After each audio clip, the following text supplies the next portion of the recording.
I'm so excited to introduce you guys to the first episode of Hot Bites with LX Seth and Brando. It's one of these things I've been wanting to do for the longest period of time, and I've eventually freed myself up to do the things I love. And you know me, I'm a producer, I'm a director, and if you are old enough, I'm a recording artist. But enough about me today. I want to introduce someone who's had an illustrious career in Indian cinema, South African Indian cinema. I have Maeshni Naicker. That's your name, right? Maeshni Naicker, just say. Of course, yes. I just want to look at my notes quickly. Just say this. How are you, man? I'm good, and you? It's so great to see you. I feel like I haven't seen you in such a long time. Yes, we haven't. COVID. Where you been? But is it COVID though? Because I see you dancing everywhere. Yeah, I see you like every time I say come over, have a drink, come over, have this and that. You're always dancing someplace. I see you at events. I see you socializing. No, I'm working. So if I'm out somewhere, I'm working because part of my job is to dance and entertain people. So if I'm emceeing a function, that's where you're seeing me. When you do all these, I know that you've had #1 hit movies, and I think the whole world knows that. But is it written in your contract that you have to do X amount of promotion and X amount of stuff to actually fulfill that contract? Is that written in, or is it something that you do just because you want the product to be successful?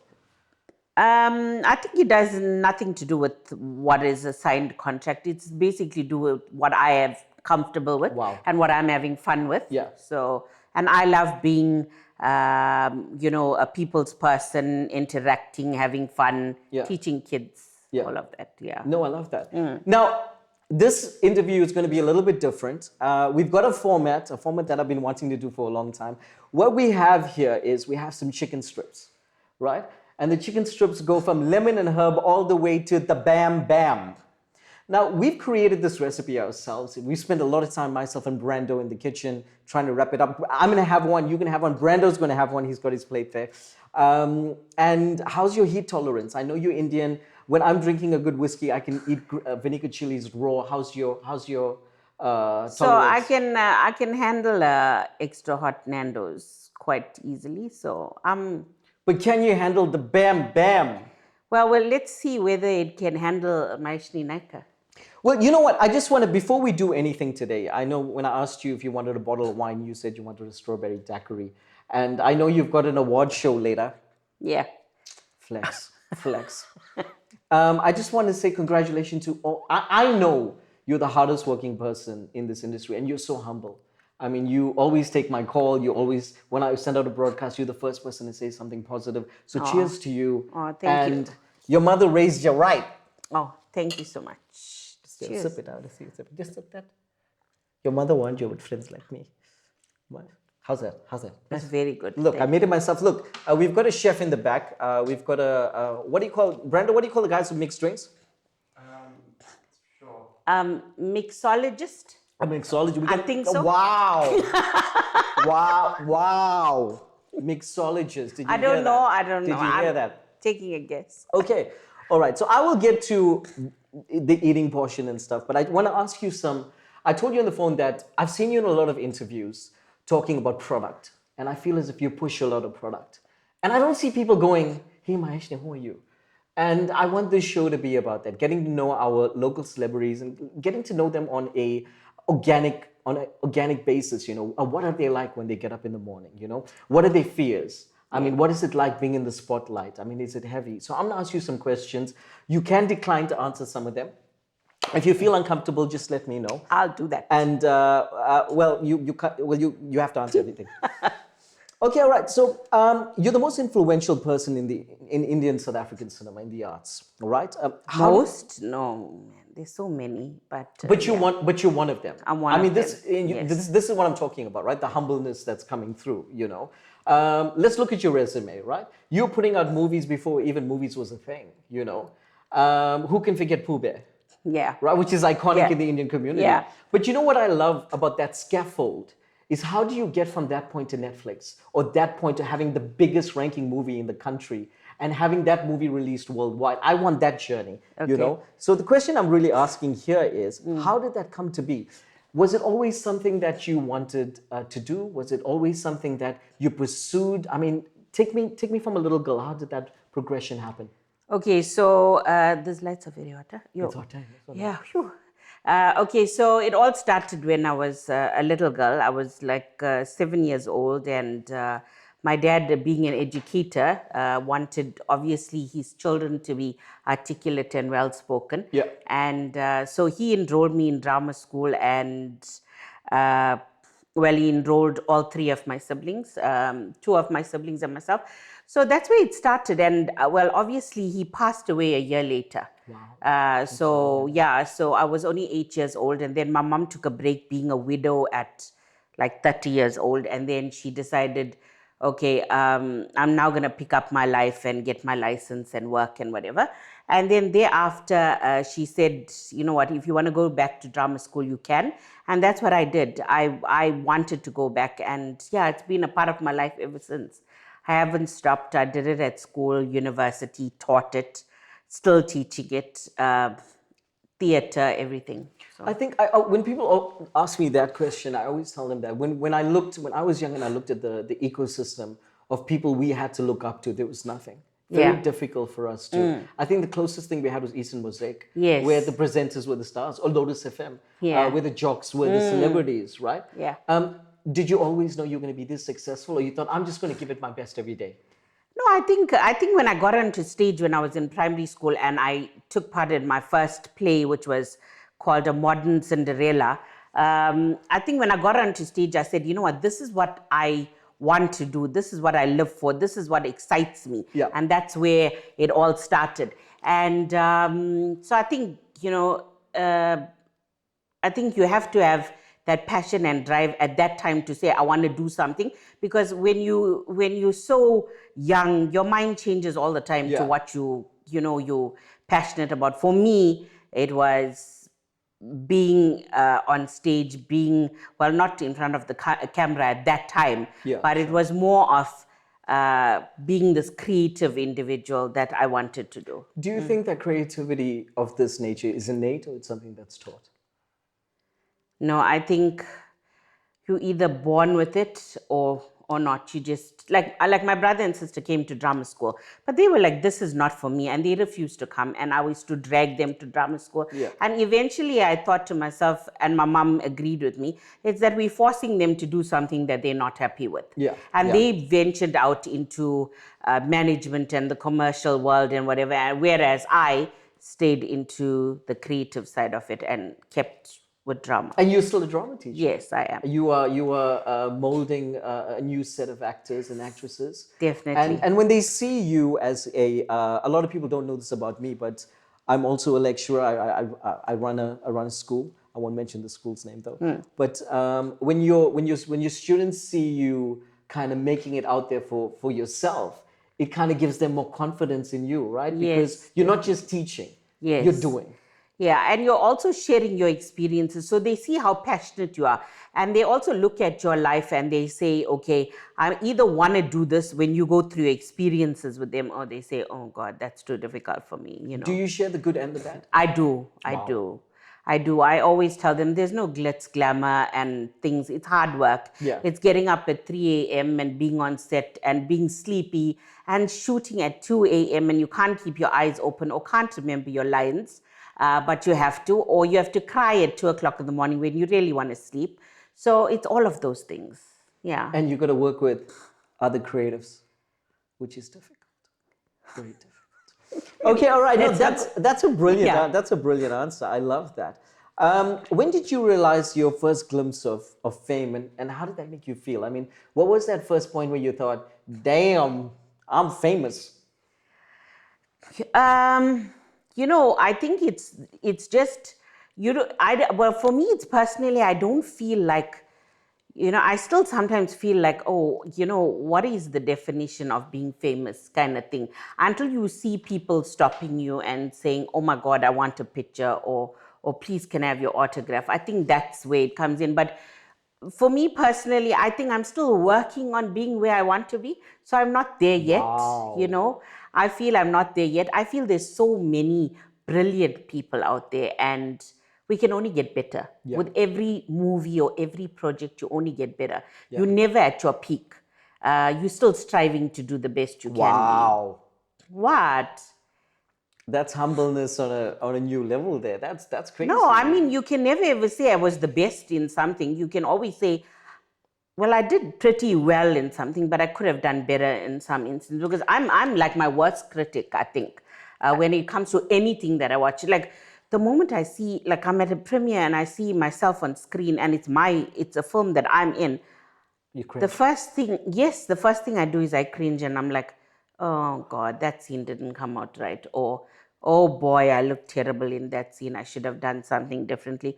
But it's someone else that watches it and said, oh my, I loved you in that scene. Yeah. And you thought that was a horrid scene. Yeah. And you looked the worst. And someone goes, but I loved you in that scene. I'm like, okay, right. So that's how it goes. You know, I have discussions with a lot of creatives, actors, and they all say the same thing. As soon as they see themselves. Yes. And the first thing when I see myself on screen, the first thing I think of, damn, you're fat.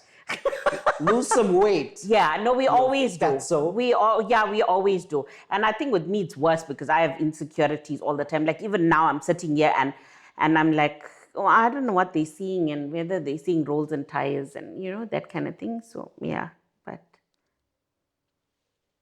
but you always look good, no matter what. Such rubbish. Yeah, Such but you rubbish always this look. world. You've got nothing to hide. Even though 7 days a week you are eating something nice at some plush place, sipping on a cocktail and whiskey or whatever, looking nice and eating tons of food, but you still look like this. So. Well, the thing about it is that this is an exclusive. I'm not really drinking any of those things. I'm going around with people with food on table, just taking a photograph. And it's not really. Okay. I'm not really eating it. Okay. I'm not even You're buying it. just looking at it. Yeah, I'm just looking at it, Okay. and I'm taking pictures of other people's food. Okay. Because I'm a breeder, Oh, okay. So are you a food critic that you just food photographer? I tell you what. I was very thin, and then in my 30s I didn't know how to control what was going on because my body wasn't reacting the way it used to. Yeah. So I could drink, eat whatever I want, and then it started to turn on me. Yeah. And it took me a long time to find a balance between now what I can do, because I can't eat like a 20-year-old, right? Yeah. Well, now what I can do and what I can't do. So cut off the sugar, make a little small changes, and that helps. Yeah. It helps a long way, Yeah. Kind of intermittent fasting is something that I do as well. I saw you making some jokes about I that did. at the Kaylee concert. Yeah. But Yeah. it really is little changes that you have to make. Otherwise, your body's just going to jiggle for a week if you have a milkshake, so it's crazy. You did Broken Promises, and I know you've done so much more than that in your career. But what's your fondest memory of that? And did that movie change your life? There's so many good memories because that's where the acting thing started. But I think acting with some crazy talented cast also brings back all the good old days, and also being the character of Saris. She was so colorful and she was so lovable, and also she was so crazy, and people remember all of that. They remember the no shoes and the Winnie the Pooh, and I get called Pooh Bear all the time. So those are the things that stand out for me. And I think we all start somewhere, and that's where I started. And I think you can only get better, and you can only move on to bigger and better things. So I think I'm very grateful, and I'm very lucky to have started there. And then I feel like you can only push yourself to do better and bigger things. 100%. Yeah, that's 100%, it. Yeah. Were you shocked at the wildfire of that film? I remember how I'm actually also in one. If you look in the start, I'm actually taking out the masala and stuff from the boat. Oh, okay. Yeah, small things, small stuff. But were you shocked at the how that thing caught on? Because I remember they were shooting it on Digicam at that point. I think, what was that, 2001? Oh, 2000, yeah, it was 2003? a very long time ago. Yeah. We did. I'm melting. It's okay. You want some water? Yeah, have more of that. What is this? I've got no idea. I'll pour some of this. I need to take this because I feel like I'm melting away. But anyway, what was that question?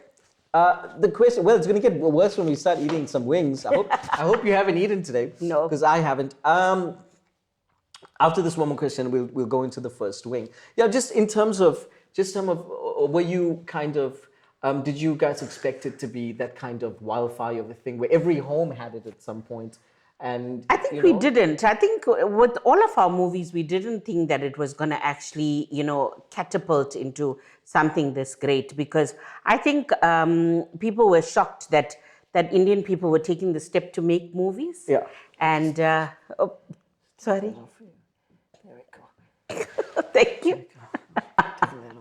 It's hot here. It's very hot here. I'm melting.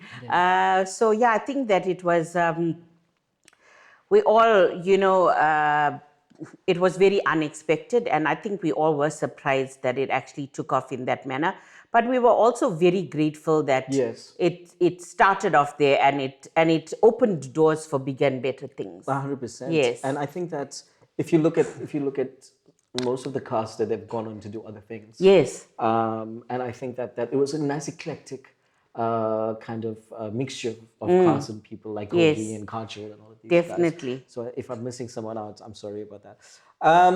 Let's talk about your toes for a second. I saw you somewhere. Why do you look at me like that? I saw you somewhere, and you've got really cute toes. Do you take pride in them? These are good. Can we get a picture of these toes? No, we do. No. Can we get these toes? I don't know. Like, I feel as if those are good-looking toes, man. Stop it. Oh my God. I'm a toe guy. I think, like, I can tell you about toes. I can tell you about toes. My God. My toes. Those are some good toes. Those are really great toes, Brenda. Those are great toes. Even painted. Yeah. Oh, so what type of pride do you take in those toes? Okay, so I think my favorite thing to do is to get a paraffin pedi. And that's what I love getting. I love pedicures, by the way. I think it's my me time, it's my relaxation time. But a paraffin pedi is something that I absolutely love, because you place yourself into this paraffin sock kind of thing. Wow. And yeah, so I love having them done. I don't do it often enough, but yeah, but I love it. I haven't eaten all day. I've been waiting for this all day to meet with you and have this. It's something I wanted to do for a long time, for the last 2 years. I just haven't had the time. And as I've said before, I freed up all my time to do the things I love this year. So let's try the first one. The first one is lemon and herb. It's a Bam Bam exclusive. Okay. Tell me what you think. Tell me how it feels on your tongue.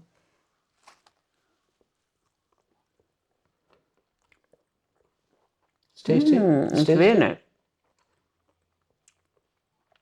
If you need any Bam Bam strips, you can contact us. This is very nice. I like the spice. Really? Wow. Wow. We have been experimenting with a lot of flavors to get here. So Very nice. thank you. So Okay, I'm not going to go through this whole one because I won't finish it. okay, all right, that's fine.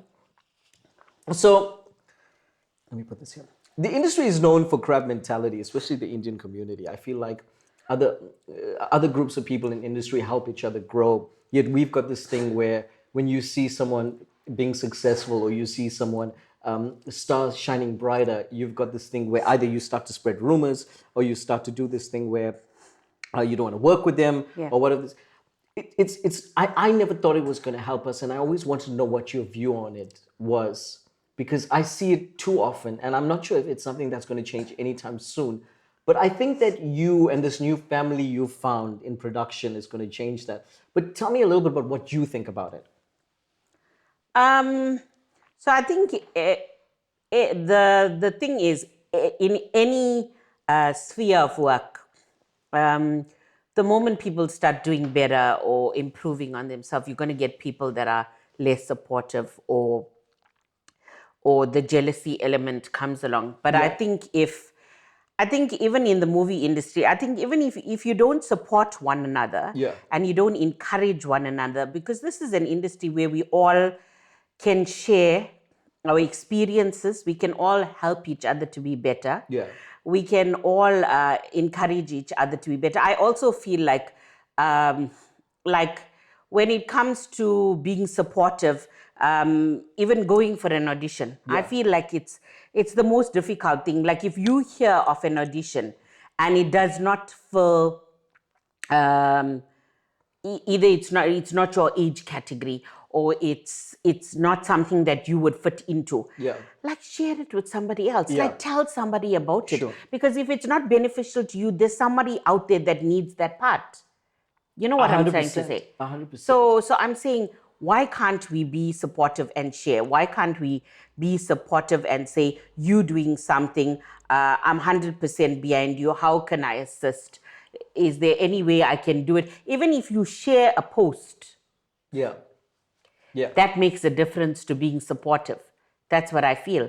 And I feel like this industry lacks this because people don't want to see another person going forward and doing another film, or auditioning for a part or Yeah. whatever. It does not change you, because there can be 5 people of the same nature going in for an audition, but the luckiest person that has that factor will get that role. 100%.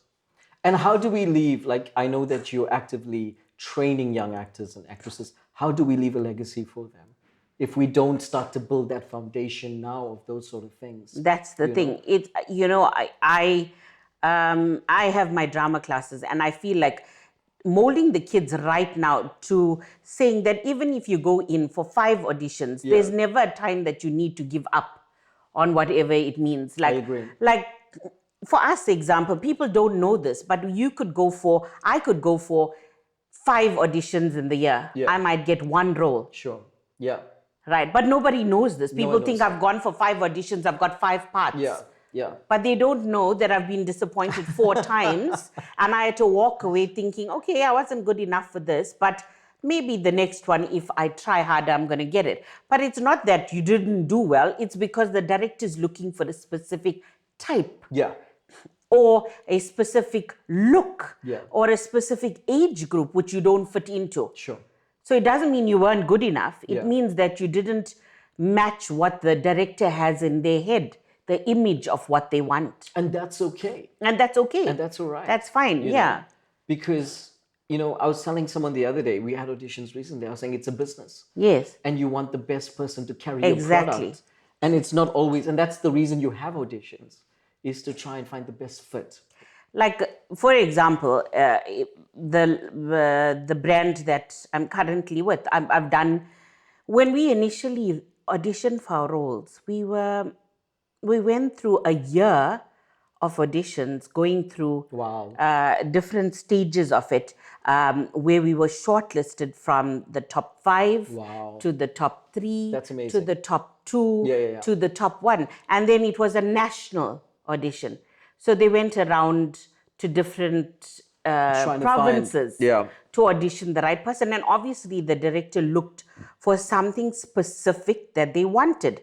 The lead ladies had to have a certain look, they had to have a certain kind of way, they had to have a certain kind of comedic timing that needed to gel. Also, they needed to work together, so the chemistry between actors. 100%. I agree. So if you don't have chemistry with the actors that you are shortlisted with, then obviously it's not going to work. Yeah. The movie's not going to work, because you've got, out of 40 scenes, you've got 36 that you are in together.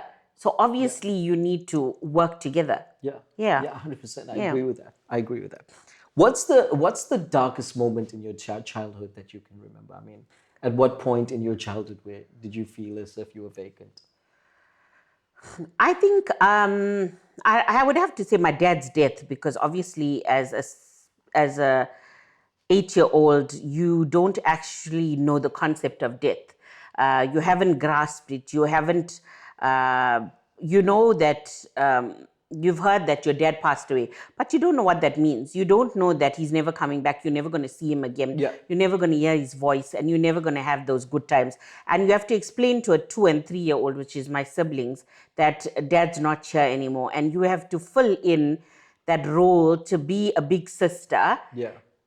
And you have to also be responsible to help mom with everything. Yeah. So I was thrown in the deep end, where I had to basically be, a caregiver to my brother and sister. I had to be responsible enough to take a key and open the house when I got back from school. Wow. Also help to prepare meals for my brother and sister, help mom with getting dinner ready. And at 8 years old, that is a lot of responsibility. Yeah. Like you would never find a 10-year-old cooking dinner right now because everything's done for them. Yeah. But I was doing that. I was like preparing dinner, helping with homework, doing household chores and everything, because my mom had to up and go to work and then be, responsible to get a license, buy a car, and do everything that my dad would have promised to do. So, Is it something that still lingers? It does. Although, the hurt doesn't go away, but we've become stronger. We've learned a lot. And I think you just throw yourself in that position where you have to do as much as you can, because that's what he would have wanted, kind of thing. Yeah. So that's it. Yeah. When you look back on it now, obviously when you're young, it feels like it's never ending, right? Yeah. Like now, when you look back at it, like everyone's grown up and stuff. I mean, is there a different perspective to it? I mean, do you feel as if God gave you the strength to kind of carry that household? Because without you, it might have fell apart. I think so. It has, I look at my mom as my role model, and I think like she's such an amazing, strong woman that I think, other people would have just collapsed under the pressure and would have said, I can't do this, or I don't have my license, or I don't have the means to educate my children and stuff. And she never ever said that. She just kept going, and with her motto, it's like, I'm gonna try, even if I fail, I'm gonna do it. Yeah. That's what she taught us. Wow. Wow. And it's still this very day, even if I'm feeling very pessimistic about going for an audition, she's the one who would say, you're never gonna know, you have to try. Yeah. So I think that's where I get my strength from, and she pushes me to do my best. Let's try this next. This is mild. Okay. There we go. Thank you. Let's keep this here. Bon appetit. So it's a good one. Did you not put any hot sauce to this? No, this one was. It's a little bit spicier. I don't know. I feel that they same. I kind of feel like the same, yeah. Yeah. Kind of feel like the same. I'll talk to my producer. Where's Eddie? Talk to Eddie right now. No, I love that answer. I think that's great. And I always, like every time I've seen you, you've been with your mother, and you guys have such a close relationship, which I think is absolutely amazing. And I see where that comes from now. When's the first time you heard of LX Seth, and are you in love with him? Dun, dun, dun.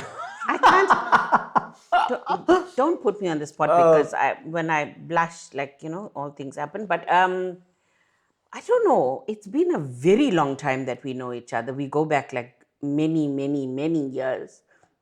And I don't know whether we met on set or we met at a premiere. Well, I think we did meet at a premiere, and I think that we had instant chemistry. And you're also singing my song in one of the BP movies at the end. Yeah. You're singing "Turn Me On." I think it's 3. I'm not sure, but yeah, we've always had that type of thing. But you are just tell the camera. Yeah, no, and I secretly love him, and I love his apartment. I'm like, yeah. That's my bedroom. I did not see your bedroom. I'm sorry, I don't know. Yeah, you did. Liar. You didn't see. No, she didn't see. But you love my granite in the kitchen. I do. Okay. And it's only because there was food in the kitchen that he invited Oh, me there. shit. There was shit. there wasn't anything else that he invited. That's crazy. That's crazy. Yeah. So Kandasamy has broken, Keeping Up with the Kandasamy has broken every record you can imagine, and almost redefined Indian essay cinema. Did you always know it was going to change the game? I mean, sometimes when I'm in studio and I'm in set, I can feel that something's going to do something big. And I'm not sure. And I get that from reading a lot of books. Like when Michael Jackson and Quincy Jones were doing Thriller, they knew that it would change the landscape of. But what you guys did on that movie, on that feature, absolutely reinvented everything. in a time where cinema is struggling, the movie industry is struggling. I think I heard somewhere you're the only guys to pay back the film commission their money. I've heard that. Yeah. I mean, was it something that you always felt? I mean, you were talking about now you've got this family. Yeah. Do you think because they auditioned so much and because they found the right chemistry, then that's what made the difference?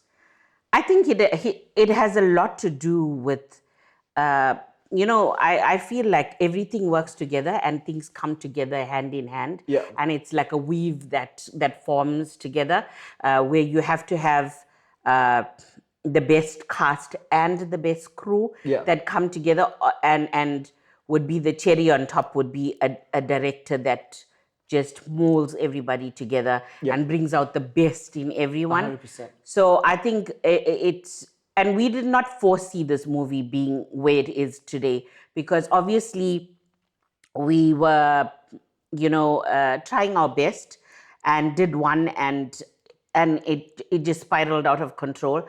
But the love that was shown for the movie was unbelievable, and to this date we are so. I think we sit together and we think, we were sharing memories just a few nights ago, and we said, thanks for the invite. Sorry, Alex. It was a closed family's dinner, so I'm so sorry about that. It was one of our cast members' birthday, and we do this because we now are a cast family. We're not a cast. We are like we call it a family, our family, and we've got a group that's called family, and that's who we are now. So our birthdays are very special. My director makes sure that our birthdays are the big things, and the surprising thing is that the 3 lead ladies all share birthday of a day apart. Wow. So like, how amazing is that? And that is why, I mean, we share that bond, and we're always together and we're always spending time. But I think we still we spoke about 5 years back that we started this whole journey, and we were reminiscing about Facebook memories that came up, that we were now on tour with the first one, and we're having sold out cinemas for I think 2 months in a row, where people couldn't get tickets completely. And then people were watching in the 3rd month, and they were watching, and they were still seeing a full theater, and they couldn't get seats. They were sitting on the stairs and aisles, and they were booking the seats, and they were getting the first row right next to the screen. So it's been amazing, and I think we're just feeling blessed that it's done so well. The story was received so well. The characters are so loved. I think that's about it. And you can only try to be better at what you're doing. And I love that answer. And can I get on that family group? Just send me the link. Okay. Yes. Okay. Well, yes. Although you're harassing me to say yes, we will put you on that group. I'm just joking. Okay, all right. Will you answer the next 2 questions? I mean, I was saying, what's the magic with the cast and the crew that separates most films? Because there seems to be a chemistry. But to put you on the spot, who's your favorite co-star?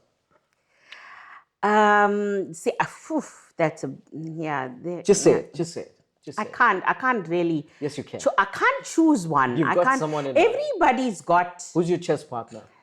Look, everyone's got their chess partner. So it's not a chess partner; it's a tani partner. Yeah, tani partner. Here we go. Yeah. I'm westernized. So I can't say who, but the most amount of time is spent obviously with Jennifer, who was played by Maeshni Naicker. I think they have chemistry on and off screen. We fight with each other and pick on each other, even if the camera is not rolling and we're on interval.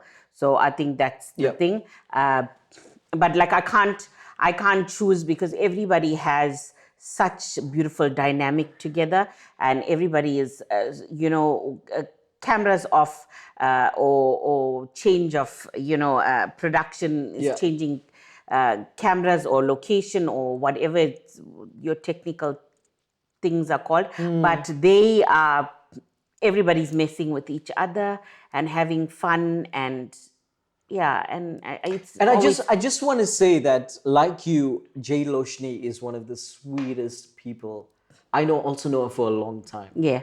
And she's just one of the greatest people. Like she also takes people's calls, and she's just as humble She as anyone. is. You guys have the same type of energy, Yeah. actually. We're born a day apart, so Oh, yeah. are you? Yeah. Yeah, well, that explains a lot. Yeah. And always willing to offer advice, and she's always been like that. Yeah. Nothing, fame hasn't changed. Yes. Either yes, of you guys. Yes. You guys are still And we grounded. started off as drama teachers.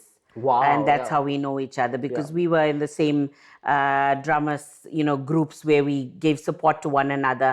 And yeah, obviously, they shared their experiences, Yeah. and that's how we became friends. And later, we auditioned for these roles, and not knowing that we were going to work so closely together, Yeah. and be in a firm that that required the both of us to be always together and always Yeah, perform. the first time I met Jill Osteen, she was on Eastern Mosaic, and she was Yes. doing a feature on Off the Hook. Yeah. And I remember that fondly because one of my first major things, and she's still the same. Yeah, Like, she I hasn't think I talked to changed. her maybe last year sometime. She's still Yeah. the same person. I thought, and I was expecting some type of pretense or something. No, not at all. Yeah. She's like, Alex, where you been? Yeah. I said, I'm not invited. Let's try the next one. I hope this, Brendan, my project manager. So what is this? This is hot. This is hot. Let's try. So I'm waiting for it to get Me hot. too. Like, I don't know. Okay. There's some jazz. There's some jazz here. Okay, very little jazz. Very little jazz. Some jazz, not too much jazz. It's still coming. It's coming to up. the jazz. It's one of those things. We gotta tweak this. How are you feeling on your side? That's good. It's good, yeah. Barely anything. Oh shit. There's something. There's a tingle. There's a It's a small tingle. It's a small tingle. It's not vinegar chilies. So I heard you're receiving an award today, right? And Yes, you're very. I gotta do this interview, and I gotta get out of here, and because I'm receiving them. All right. I don't want to talk about that award because we can talk about it when you receive it. But what do you think about awards in general here? And sometimes I have a problem with the way they're given out. And I don't want to go into specifics. Yes. But I feel it's wrong. Yes. But how do you feel about it? Because now I feel like everyone's giving you an award for, like, not you, but just it's the industry, it's Yeah. just become a thing, an event, I think it is, very much so what you just said, that there's a lot of, there's a lot of award ceremonies that are going around, giving out accolades and giving out things. And I think you cannot absolutely base your career on an award that you're going to receive, because ultimately it is what you've personally achieved on those projects or whatever you've done. Yes, it makes you feel special, but how true of a reflection is it on your own career is stands to be corrected. I feel like, okay, so I've won one prestigious one, which was the Simon Sabela. Wow. And that to me was like, it was a different thing to me. Like, I've always seen people receive the Simon Sabela, and it was always very acclaimed actors. And I always thought, you know what, I one day want to aspire to be, call myself an award-winning actress. 100%. Because it also gives you the determination to push yourself even further. So like I received it for the first Kandasamy, which was, for a lead actress in a South African movie. And that was the category that I won. And then for the second Kandasamy, I was nominated and was up against a very talented Black female actress, and she was outstanding, and she won that category. So, I mean, most deserving. And and then it was COVID, and I don't think a third one happened. So we're waiting. We don't know if it's going to happen this year. But yeah, fingers crossed. And, there were like other cast members had received awards in that same year as myself. And I think the movie also took a few awards for Yeah. you know, location and Well, whatever. I'm nominated for 6 this year for Top Notch The Calling. Six awards. Wow. And I'm going to be holding those awards like Michael Jackson at the On this, Grammys. in the Simon Sabela? Six for Top Notch The Calling. Oh my word. We've got Congratulations. Best Feature, we've got Best Actor, Wow. Best Actress, Best Co-Star, and a whole bunch, Best Screenplay. So it's a Oh whole my bunch of word. stuff. So we quite, yeah, thank you so well. Slow clap. It's a slow clap. You do a slow clap. Okay. Okay, you're not on stage yet, so just calm down. But I understand what you're saying. It's like, you, you and I think, come from different places in movies. When I'm doing a movie, I'm doing it from project conception in my head, all the way till handling the business at the end. And to be recognized and that type of validation is very different to me. Well, I'm not saying it's different to you, but what I'm saying is, to me, it's like it means something to keep going on and making other things, And when you hear things like that, you go, if your peers love you, then that's all that matters, right? Yeah. How do you deal with social media, the toxic people? I mean, you and I release product, and we're never, ever, ever going to make everyone happy. We're never going to make everyone happy. Yes. It's a thick skin I had to develop very young, because it used to affect me. Yeah. When you put something out there and then someone goes, who is he trying to be? Yeah. Or you'd meet a family member, so you're trying too hard. Yeah. We saw your music video. Something. How do you deal with that? Where do you seek solace for that? Where do you seek comfort? So I think, and as I say, the higher you go, there's going to be more people that want to bring you down and drop you from your place that you are in. Yeah. And I think if you remain grounded, to me it's a spiritual grounding, because I believe in praying and keeping my I think keeping myself grounded, praying a lot, and I just you can never say that it does not affect you, because sometimes you read something and it does affect you. And there are people that you admired and you worked with. Wow. But then you realize that those people didn't have all the right intentions for you, because the moment you progressed, things got different. Yeah. And I just think that I walk away from those situations, because I don't want to be put into that negative light. Neither do I want it to bring me down, because I'm not here to fight someone, or I'm not here to be better than someone, or I'm not here to bring someone down, but rather to be my own person, uplift people. Yeah. And if I know that you are doing something, I'm going to be happy for you, irrelevant whether I was part of the past or moving forward. But I'm going to try my best to, even if I hear you doing something, I'm going to wish you well. Yeah. But I'm going to say that I've moved along, I've progressed, I've changed direction, I've changed thought. Yeah. I've matured. Sure. I've built myself to another angle that I want to go into. Well, it's levels. Yes. Can I say that? Yes. Can I use the word levels? Yes. You start somewhere and then you push yourself to a certain level, and once you're there, you can't go down a rung. No, you can't. I use it as an example. Like I say, you started off as, for example, you started working in retail, and you started as a shop assistant or something, and you got to management now. You're not going to go back in life and then go back to being a shop assistant. Yeah. You're going to progress, and you're going to then maybe be a retail outlet manager and progress even further to, regional manager or whatever the positions are. But I'm saying that is the analogy that I'm trying to, explain, that you can only get better and you move forward. But some people, because you got yourself first, see that as arrogance or see that as, who does she think she is, sort of thing. Yeah. When it's not that at all. No, it's not. It's not that at all. It's not. You can only find yourself in a space where your mission is to. It's not a competition with someone else. Yes. It's a competition with yourself. 100%.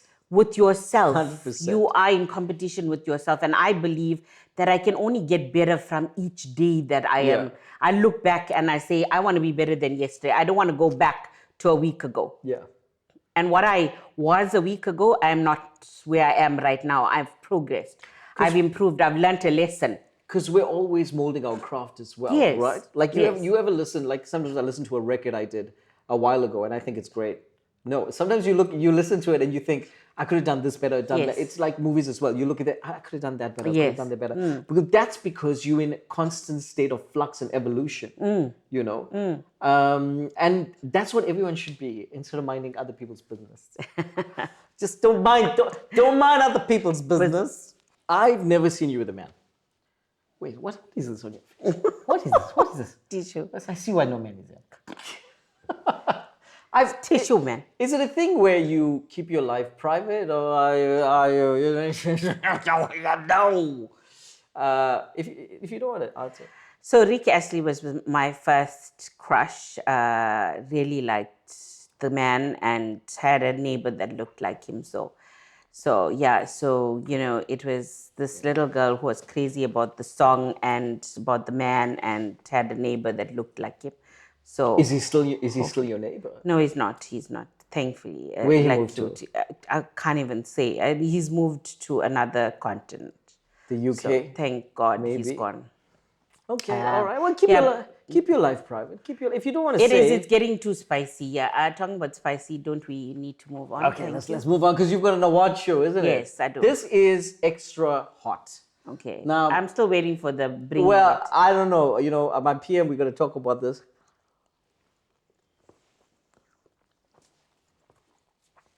But they're good wings now. They're good wings.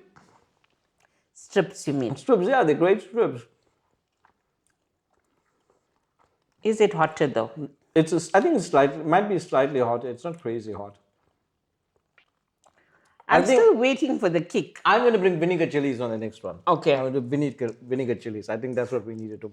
Well, the aftertaste is quite burny. Oh, this is... for a white boy. The white boy is doing white his thing. boy. The white boy is doing his thing. I've always admired how you and your mother are a team, and you always have this strong bond. Where do you think that formed from? You think it was after your dad died that you guys formed some kind of, what's the word I'm talking about? You know, kind of connection, a bond together. I think, after my dad died and just looking at her growing up, and I think even getting to an age where you need your mom for so many things, because you look up to her to be your support. And because I'm home with her, I think I have a closer bond as compared to my siblings, because we're always together. And she's always sharing special moments with me. Yeah. She's always coming, around with being my support, or just being my, I think, my driving partner, that she's always with me. But, she's, as I said before, she's my tower of strength on days where I feel like I'm not gonna, make it, or I feel like I've said to you before, like there were so many auditions that I didn't want to attend because I said, I don't fit the role, or I know who's going to be at the audition, maybe I don't stand a chance or whatever. And she was the one that said, I mean, you stand as much as a chance as anybody else, go for it, you don't know. And sometimes she's pushed me, and it worked out brilliantly because I was the one that was chosen. Yeah. And if it wasn't for her, then I wouldn't have got to experience life on that set, or work with those directors or those people or international actors or whatever it is. So I feel like, she has a lot to do with, although I won't tell her. She'll see it now. She'll see it now. She has a lot to do. She has a lot to do with, being, just being, my pillar of strength and my role model, because I feel like if I base my life on her, and she's never given up, she's always there to go forward, and no matter what the situation is, how difficult it is we placed in, as a female, she would never say that I can't do this, she'll do it. Wow. Wow. Give me a second with you. Let me just take a little. Oh, God. Let's take out here. What you been doing with this thing? Eh? I What you been told doing you with this this, eh? lights are killing What are me. you Sorry, doing it's with all this, eh? over. It's all over. Oh It's my like, like you're eating a God. pie. It's like you're eating like we went to a garage. Sorry. I feel as if you and I just we came back from the club, and we were at a garage, and we ate like a pie. Let's be serious now. We're too old to do that club thing, you know? You know what I'm saying? What? Although you still do that. I still do don't, it sometimes, yeah. but you see those media things you talk about. That's exactly what we are doing. Okay. Remember, I'm promoting a channel now, so I've got to be seen, and I never used to do that. I never did that before. I was the most private guy. You'd never see me at social events. I'd be the last guy you see there. I didn't feel I needed it, but now I feel as if that I'm promoting a network and that sort of thing. It's important for people to know who I am and what I do and what my team does and that sort of Yes. thing. So I've changed the system a little bit. But we're still fussy about where we go and that sort of thing. We don't want to be seen everywhere. Yes, We don't yes. want to seem like media horse, Yeah. What was it like working with Russell Peters? So I have to tell you, the whole Indian detective experience was just crazy, amazing. Wow.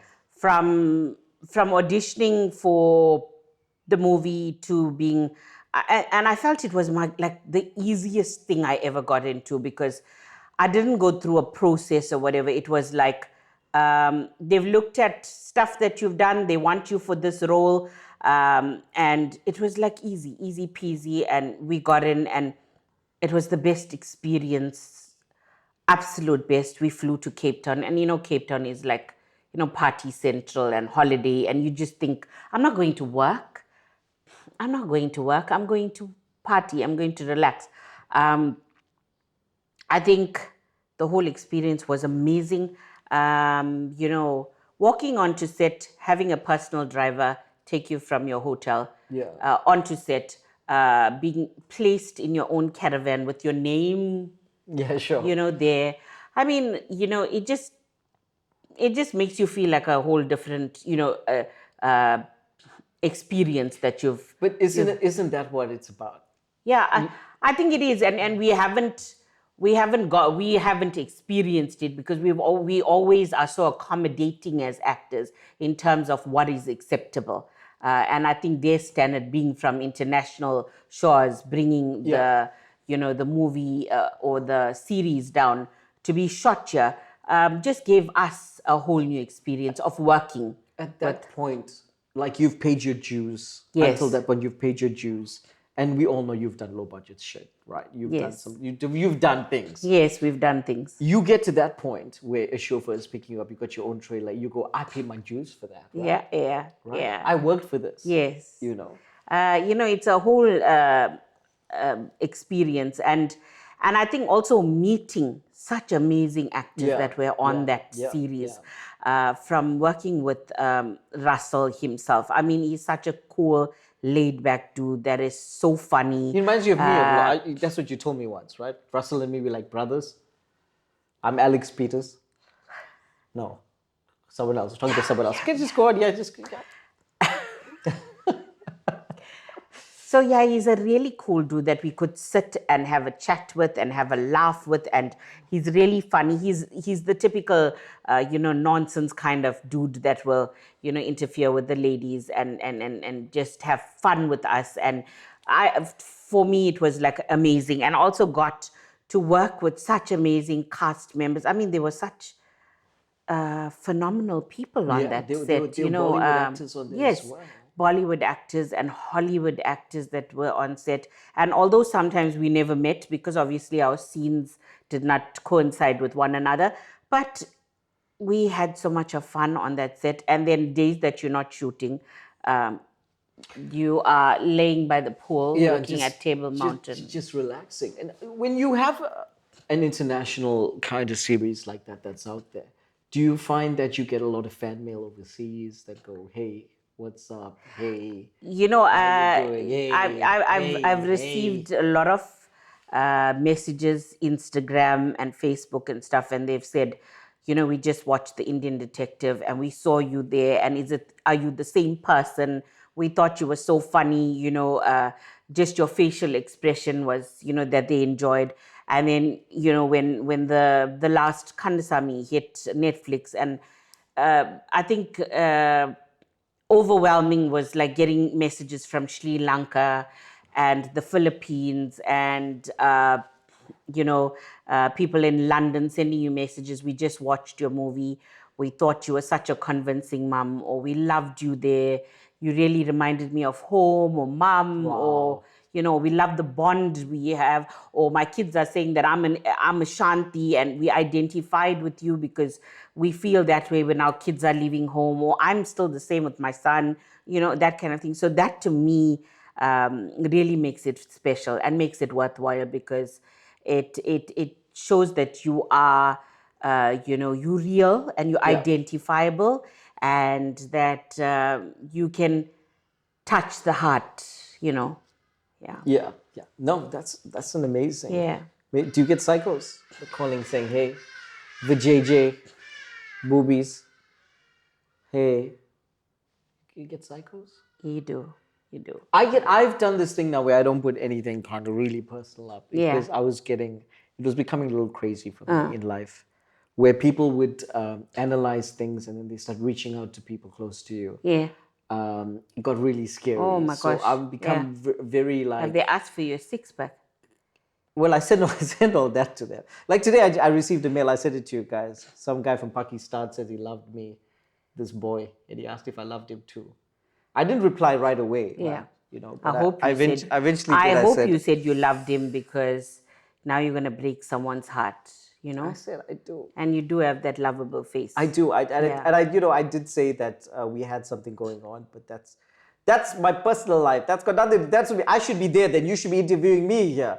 Let's talk about the misconception that we have a lot of money in this industry. Can we talk about that? We can.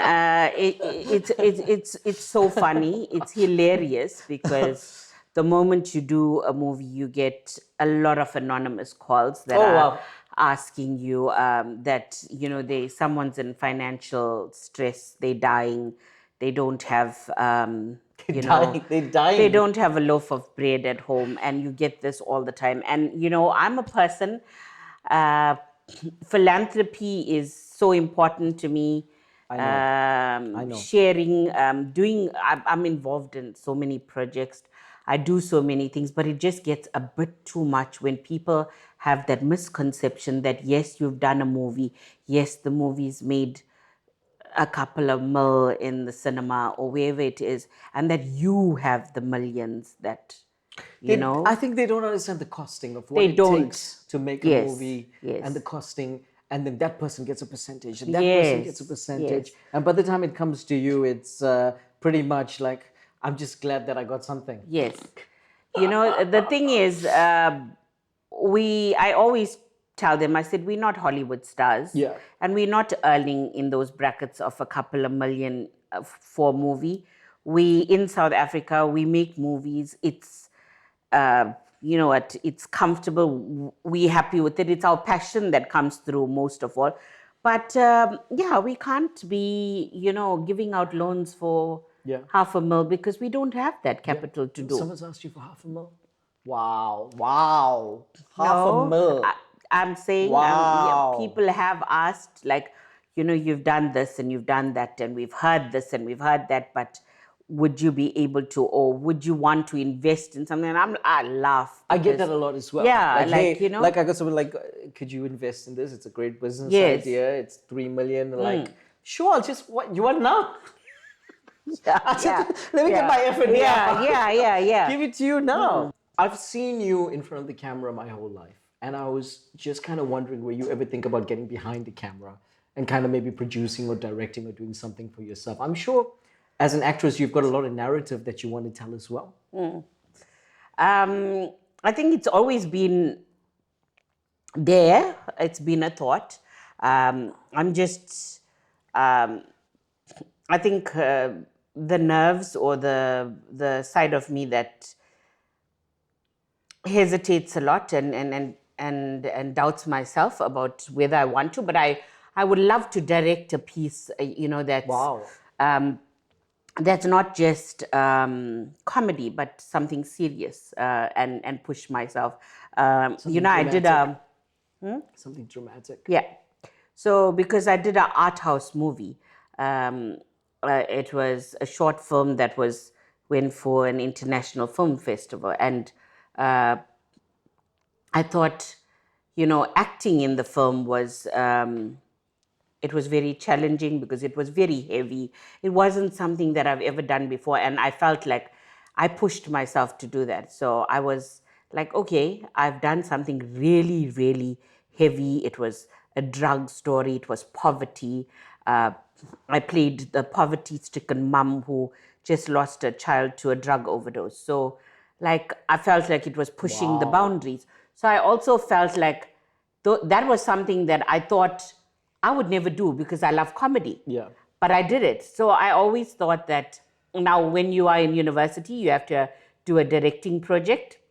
And that went very well because I did a short piece that I directed, two very talented male black actors who were also in their second and third year Yeah. with me. And, I directed that piece and I got a fairly good mark. I think I was in a class of like 20 or 22 or something. I came third Wow. in that directing exam. So I think if given the choice, or given, I feel like I need to build on my skill. Like I'm not there yet to say that I can direct something.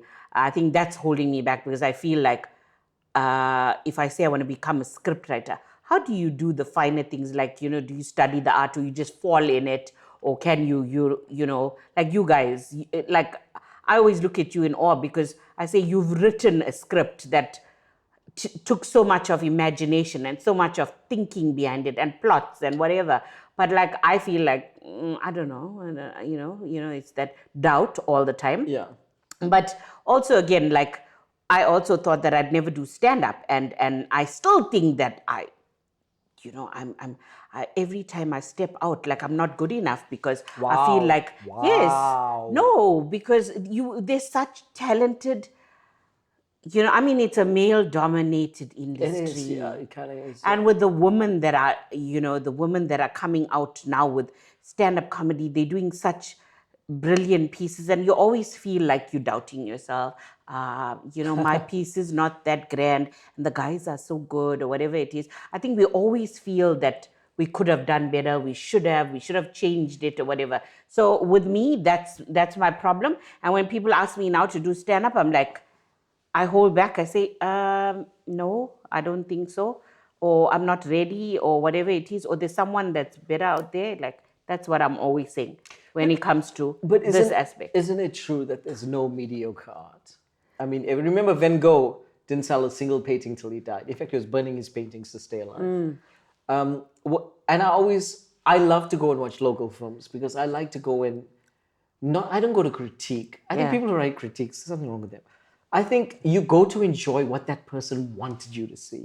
What was in their head? What was that translation? What was that art form? I think sometimes we lose the art form because we're trying to balance it against Western ideology of what art form is. Yes. Yeah. So I always enjoy when someone puts out something unique or someone puts out something that's not the norm or it's not traditional. But I love what you said. I love what you said. It's just amazing. How's those wings? Are they hitting you? Yeah, this last one, yeah, it just gave a punch. There's a tingle compared to there. the others. Yeah, There's the a others tingle were there. like Okay, we'll get there. I've got a few more questions. a few. few Oh more, a few more. my God. Do you still have you just said you have insecurities. What are those insecurities? For someone who has accomplished so much, and from what I hear, even though you've accomplished so much, you don't even look back. You think there's so much more to do, right? What are the insecurities? I think as a female in the industry, you always put into categories of the stereotypical actress that has the wind in her hair and the Baywatch body or whatever it is. And I think for me, I've come in and I've broke that mold because I feel like as a plus size actress that I always look at myself and I think, okay, my favorite would be Melissa McCarthy. Okay. And I base a lot of my character or even my acting characterizations for different characters. I base it on her because she's a larger than life, fun, bubbly personality. Yeah. And although she's played against people like Sandra Bullock, and when you look at the dynamics of the both of them, they can't be one without the other. Especially in the film that they played against each other, and I feel like if she's got so much of film presence, then we should never lose hope. But to me, I think every female, be it no matter how stunning you are or whatever it is, you always have the one thing that you want to correct or you want to change or whatever it is. So to me, What it's do you like want to correct? Yeah, it's a lot of the extras. Yeah. Does it bother you that much? It does, and it's. I think females would agree with me, and I wrote the stand-up piece about it. It's about being insecure and going shopping and all the things that we go through, and then trying and then giving up and then trying again and finding things that work, and then some people being confident in their body and still going out there and making a name for themselves. And I feel like on some days I think, okay, I'm going to go out and I'm going to conquer the world, and some days I feel, okay, no. Wow. I'm not feeling myself. I'm not feeling me. Wow. I'm not feeling, that I can do this or whatever. But I think... as a creative, like creatives go through depressive phases. Because that's just natural. I think it's natural. Yeah. A natural phase of that. I mean, has there been phases where you've been through deep depression? I think, I think we all go through phases where we feel like nothing's happening. We feel stifled at certain times. Yeah, sure. We're standing still, and then you're comparing yourself to somebody else and you're looking at yourself. And I think we all do this. It's human nature. 100%. And we might go through phases, and I might look at you and I might think, oh, this guy is doing so well. He's on a roll. He's doing this. He's doing that. He's directing. He's acting. He's got another movie coming out. And okay, what am I doing wrong? Yeah. Or what should I change? Or how should I push forward? Or how can I now improve on myself to get to where he is? Yeah. So I think that's what it is. It's a constant, thought process that we go through, and we do hit slumps. And I have gone through that where I'm just feeling like, I've had other people that are doing so well, and I'm feeling a bit depressed today or this month, or things are not going my way, or I auditioned for this and I didn't get it and whatever. And then you sit down one day and think, right, I need to pull myself out of this because I'm going downhill and I'm never going to, recover from that if I'm going to allow myself to just hit rock bottom. But it's also a feeling like when you get to a stage to pull yourself up, because that's the best, because then that adrenaline kicks in and it gives you that push to do your best. And then you just start, it's like you are just, you're on a treadmill and you're just going at a speed. I think I love what you just said, because I think that a lot of people don't know that. Yeah. Everyone thinks you're riding on a high all the time. No, they don't understand the silence moments. Yes. By the silence moments, I mean there's periods where there's nothing. That's right. And you go through the things where the highs, but the silence sometimes is louder than the success. I mean, if you know what I'm talking about, definitely. Where you start to question yourself, your existence, and all of those things as a creative. But you do know you're the greatest, right? You really are the greatest. There's a reason why. I'm not. Listen to what I'm saying, right? There's a track record of movies becoming viral, and the only common denominator is you. Let's be honest. Let's be honest with each other. There's a track record of movies that have been out there that have gone viral, whether commercial or non-commercial. The only common denominator in all those movies is Maeshni Naicker. And I'm an analyst by trade, right? And if you don't see that, then I'm not sure what more it will take. And I'm sure you're going to come back, hit me with, it's an ensemble and it's about... But you have an appeal. I remember when we did The Curse of Highway Sheila. You were in, we were doing the promotions in Suncoast, and people were coming up to you. We love you, and taking pictures and all of those things. People love you. People can identify with you. People are nice. I think you're underestimating yourself, and I think you're underestimating what you've done for people. What you've done for people who may be oversized, who may be suffering with body dysmorphia. To go, you can do it. You can do that. I'm a role model for you to go out and do. I think you overlook that sometimes. Your role model ability to do all of those things. I see the love you get everywhere you go. I see it. I love it. Let's face it. You're the greatest. I want you to say it with me.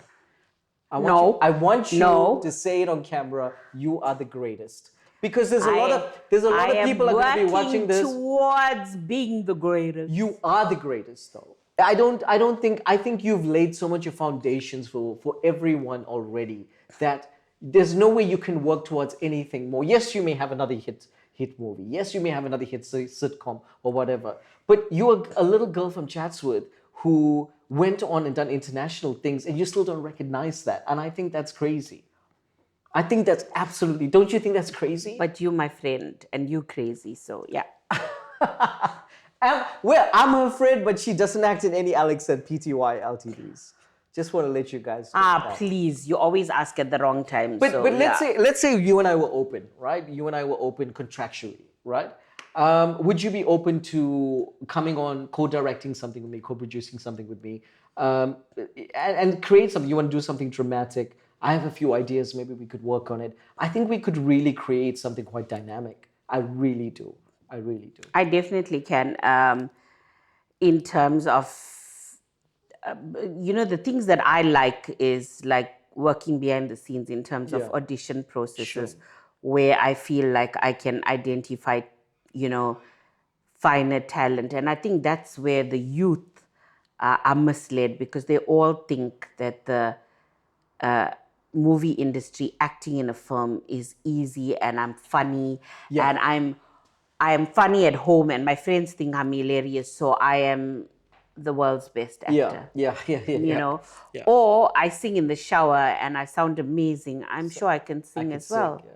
So and that's where I come in, where it comes to molding individuals. I always tell my kids, you can never think that you are the best actor or actress or whatever, because you haven't had that basic training before. Nobody's born super talented. You need to work on those skills. 100%. Yeah. 100%. Yeah. Let's have this last, the Bam Bam strip. That's what we're calling it. I gotta say, the last one we had a little bit of a hit. I'm just gonna say that. It's tingling it's tingling my lips and shit. It's opening up sinuses. It's crazy, yeah. So we thought I think we had a few lemon or herb, and then it hit us like that. But let's give you this one. This one looks like a nice one. It looks like a nice one. Thank you. Let's have this. Listen. They're tasty though. They're tasty really. Strips.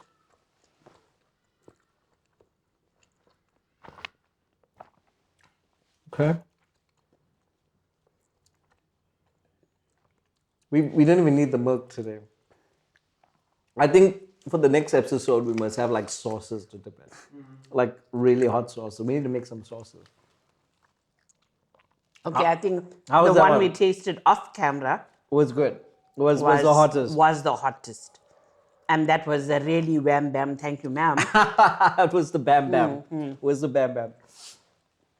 This is all right. I think this might come back to haunt you a little bit.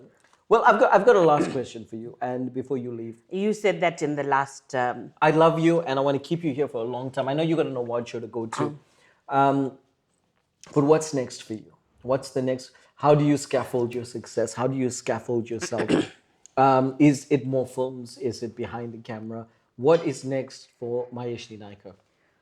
As the individual, the actress, and the human. Okay, so I've just started my drama school again after 2 years of a break from COVID, and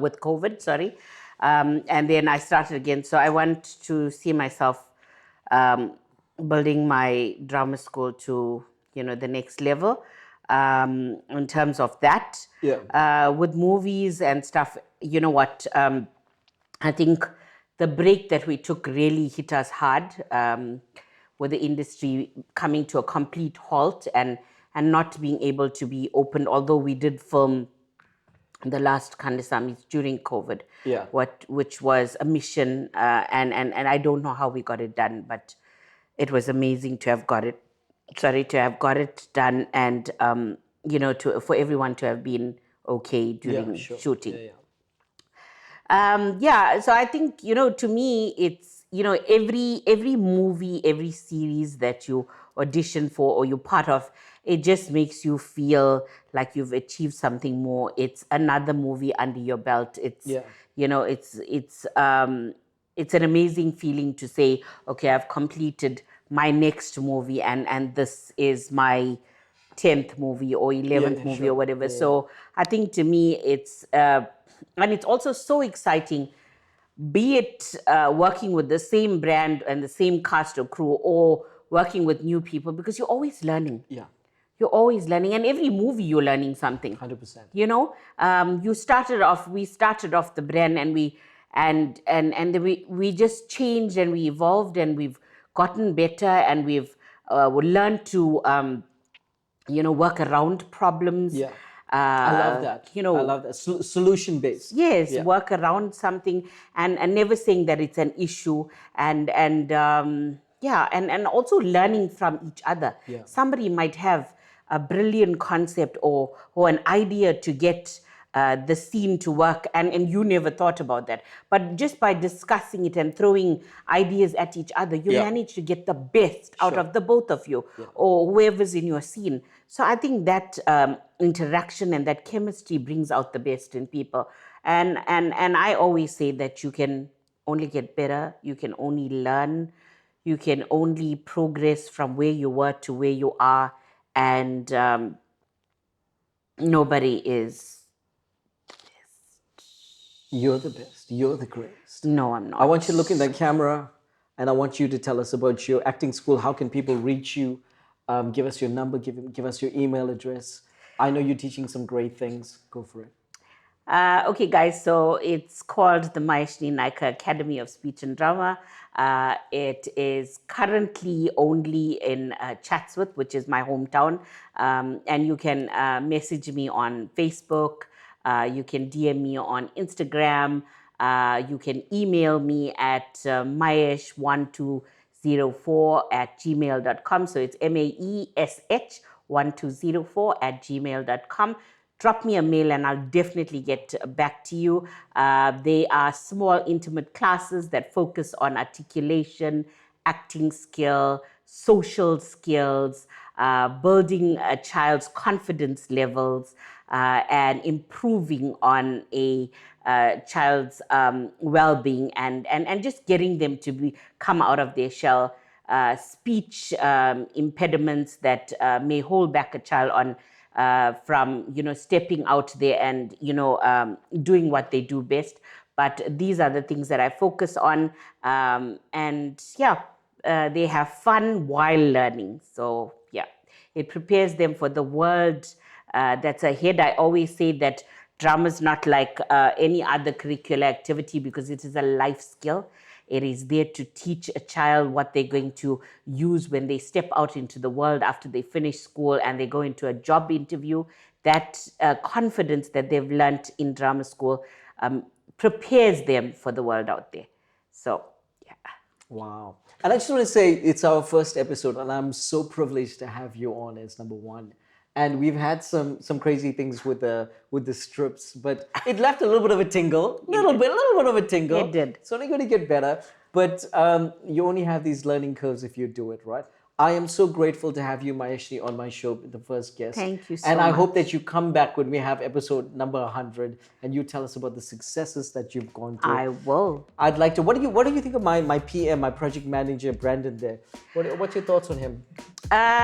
He's the sweetest guy. That's very accommodating. He's also very techno savvy, because he's managing all this equipment in this room, and yeah, very He's got skilled. everything. So he's always got everything. He's got everything under control, and he's a man with a plan. He's a man with a plan.